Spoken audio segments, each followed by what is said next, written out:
स्वागत है आप सभी का हमारे चैनल स्टडी ईज पर, जहां पर स्टडीज़ हो जाती हैं एकदम इजी।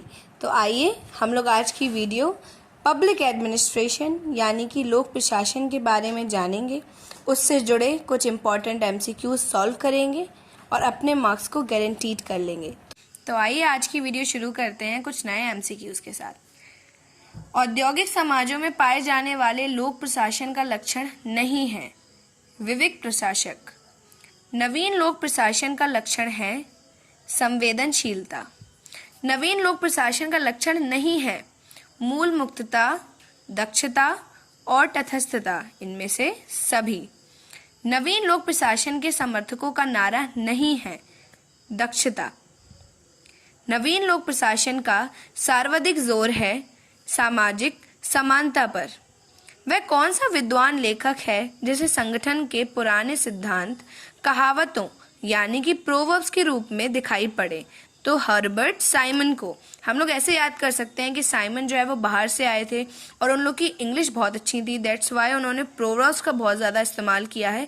तो इस तरीके से हम लोग ये क्वेश्चन तैयार कर सकते हैं।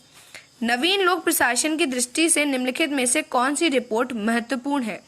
तो यहाँ पर नवीन लोक प्रशासन की बात की जा रही है और रिपोर्ट की। तो हनी रिपोर्ट जो है वो नवीन लोक प्रशासन की दृष्टि से बहुत ही महत्वपूर्ण रिपोर्ट रही है। नवीन लोक प्रशासन की दृष्टि से निम्नलिखित में से कौन सा सम्मेलन अत्यधिक महत्वपूर्ण है?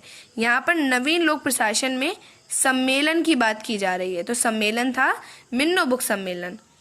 हनी प्रतिवेदन के अनुसार लोक प्रशासन के क्षेत्र को व्यापक बनाया जाए।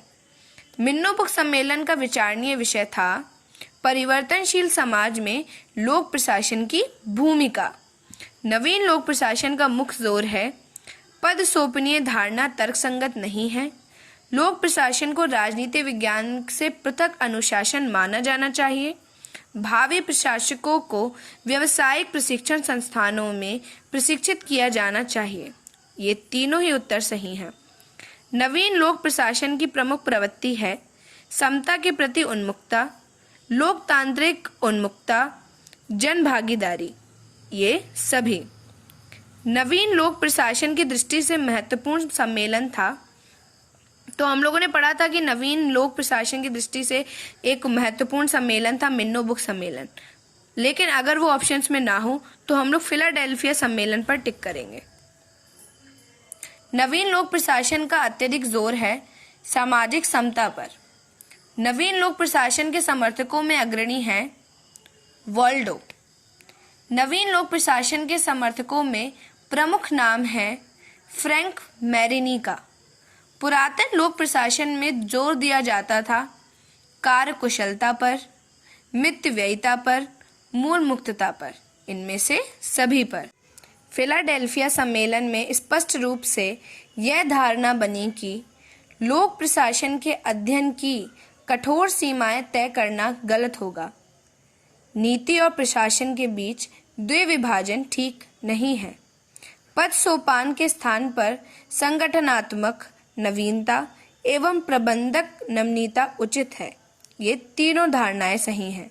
निम्नलिखित में से वह कौन सा देश है जहां सार्वजनिक क्षेत्र अनेक प्रकार से निजी क्षेत्र पर अधिक निर्भर रहता है? संयुक्त राज्य अमेरिका।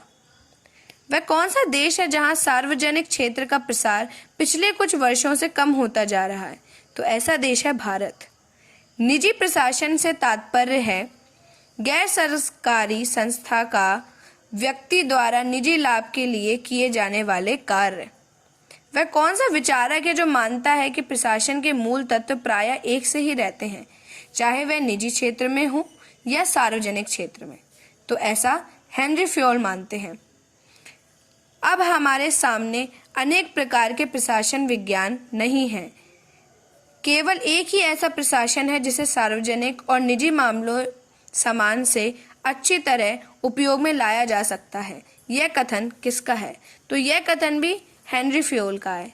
हम लोगों ने ये दो प्रश्न देखे तो हेनरी फ्योल जो है वो निजी क्षेत्र के बारे में काफ़ी बात कर रहे हैं, निजी मामले, निजी क्षेत्र। तो जहाँ पर भी निजी क्षेत्र और निजी मामले आएंगे हम लोग हेनरी फ्योल को टिक करेंगे। यह बात गंभीरतापूर्वक सोचना कठिन है कि बैंक में काम करने वाले व्यक्तियों का एक अलग जीव रसायन विज्ञान होता है। प्राध्यापकों का एक पृथक शरीर क्रिया ज्ञान तथा राजनीतिज्ञों का एक अलग मनोविज्ञान होता है।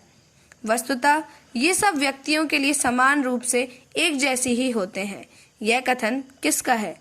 तो यह कथन उर्विक का है। तो आज के लिए इतना ही। Do like, share and subscribe our channel studies for more informative videos.